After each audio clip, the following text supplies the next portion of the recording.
downs are critical. Averaging now, of course, questionable opposition, but 7.5 yards a carry on first down, or 7.5 yards on first down. So these guys get after it on the front line, man. In the trenches, they're very good. Last game, we've been waiting for a 100-yard rusher other than our quarterback.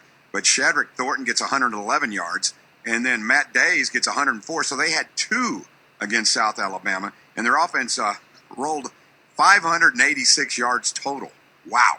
So obviously this is going to be a little bit of a different animal for them battling the Louisville Cardinals. We will see. This is interesting. 7 straight games for them going back to last year, 3 last year, and then 4 this year. So these guys certainly feel good about themselves and have a lot of momentum. Yeah, they won 8 or 9, but they're trying to prove that it's legit. Because everyone remembers the fact that they had that big 4-game losing streak, that they ended up 7-5.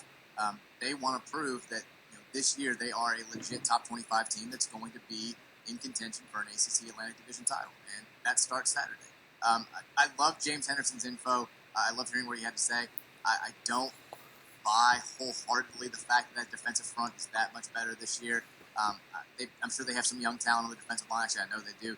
But I still don't think if Louisville runs the ball effectively, if they do the right things, if they make the right reads, if Lamar Jackson gives the ball when he's supposed to and keeps it when he's supposed to, I think they can run on NC State very, very well because NC State was just god-awful against the run last season. And I know that they're top 10 right now, but it's a stat that's largely misleading based on their competition.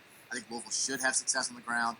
It's going to be a good chance for the offensive line to show out a little bit. You would hope that they can showcase their improvement and get some people more confident in their ability by dominating, which a defensive front that is not on the level of Clemson or Auburn or even Houston for that matter. It's a good chance for them to flex their muscles. I tell you, James Henderson certainly sounded confident. Last year I say, is this fool's gold? You look at last year, they were 4-0 against another. It was, no one's going to argue, a cupcake schedule. Last year they took on Georgia Southern, Old Dominion, South Florida, and Presbyterian Blue Hose. This year, Troy, Eastern Kentucky, Old Dominion, and South Alabama. Now, he says different team. And if you do try to compare scores, and that's always a tricky game to play, but if you do that, yeah, they're taking care of business as you're there.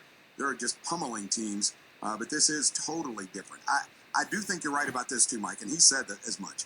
That playbook has not been opened up.